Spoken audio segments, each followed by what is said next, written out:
السلام عليكم ورحمة الله وبركاته. أهلا وسهلا مشاهدينا الكرام من جديد في البرنامج قضية تركستان الشرقية للمسلمين. وهنا نتطرق في بعض الأسئلة مع الشيخ عيسى.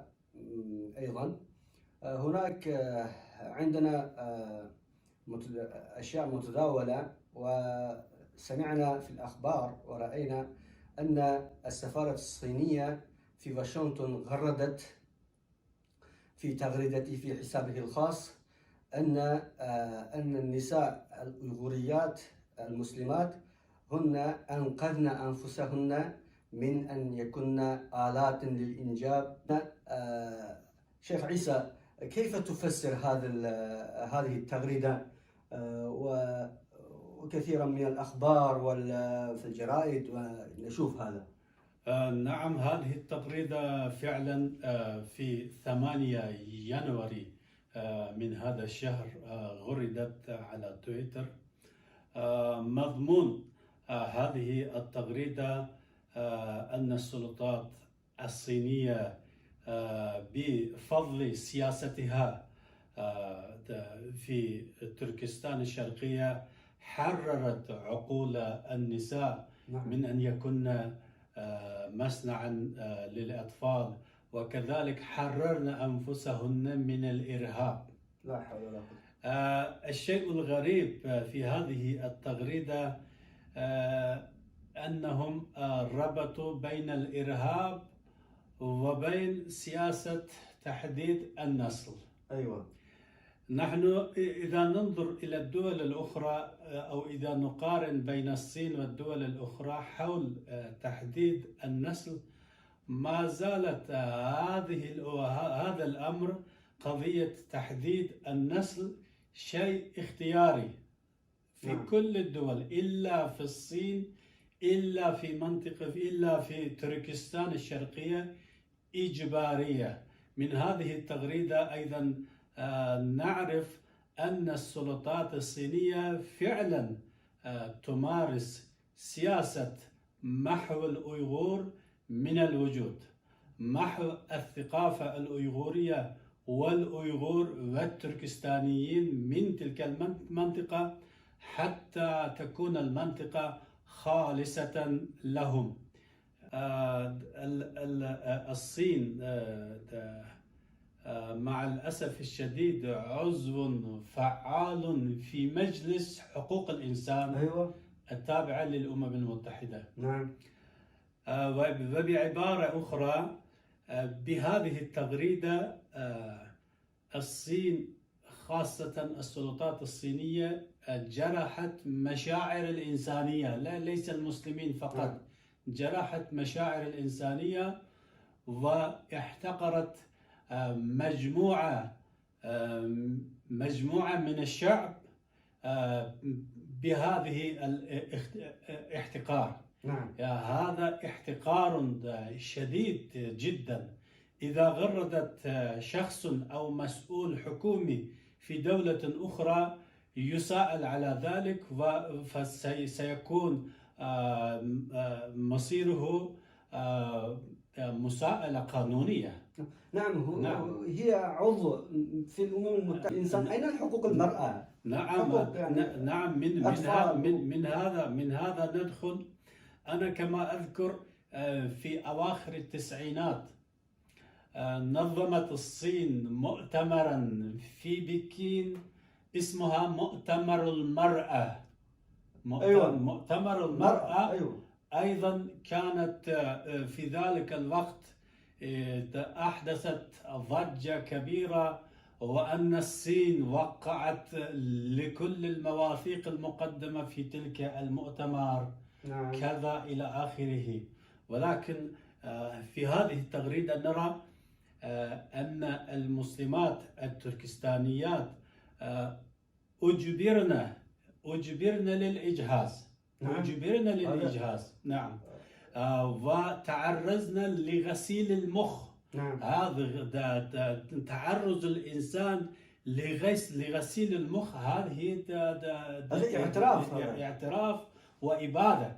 وإبادة للإنسانية لمجموعة من الناس. لأن الشعب التركستاني مسلم، كلهم مسلمون الحمد لله.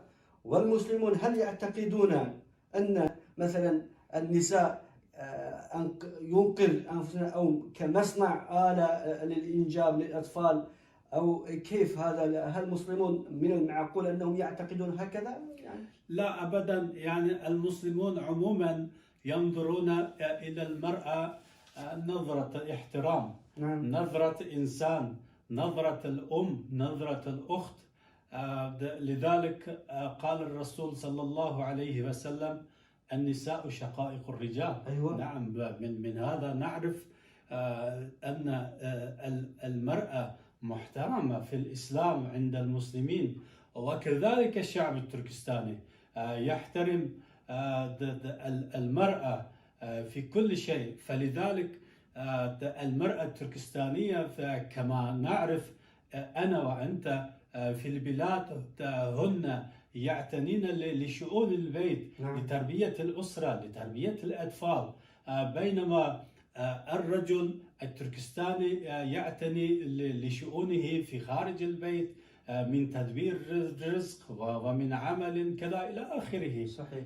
كما هو الحال في بقية العالم الإسلامي. نعم. إذن يعني السفارة الصينية في هذه التغريدة جرحت مشاعر 1.5 مليار مسلم. حتى نعم. كل العالم. نعم. تفضل. نحن في بعض فيديوهاتنا قلنا أن الخطر الصيني ليست خطر بسيط. نعم، اليوم الشعب التركستاني بقي تحت الاحتلال الصيني، وغدا يأتي هذا الاحتلال إلى دولة أخرى، وذلك بالإرهاب الاقتصادي وبعد ذلك بالإرهاب العسكري.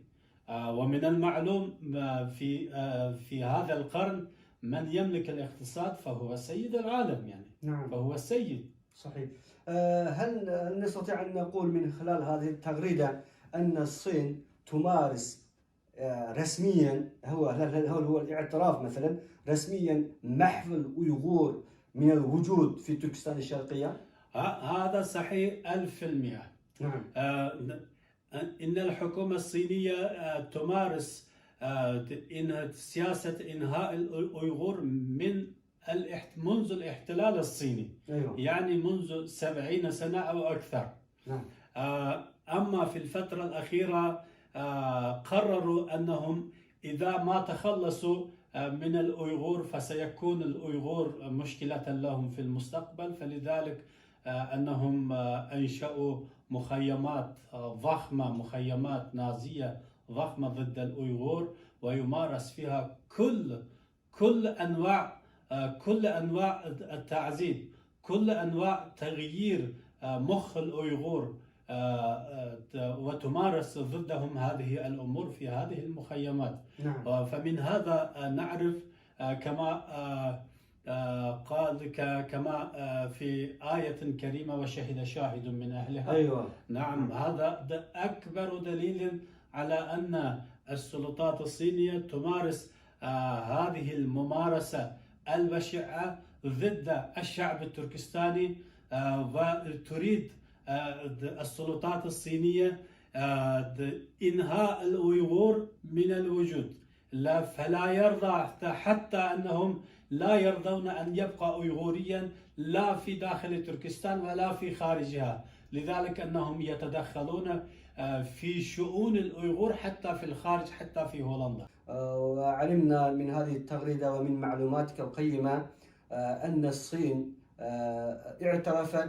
اعترفت رسميا السفارة الصينية، ولذلك نتمنى ونرجو من المشاهدين الكرام والمسلمين والعالم الإسلامي والعالم كله أن ينتبهوا لهذه المشكلة حتى لا يقعوا مثل ما وقع المسلمين من الأيغور. وشكرا جزيلا لمتابعتكم، وإلى لقاء آخر. السلام عليكم ورحمة الله وبركاته.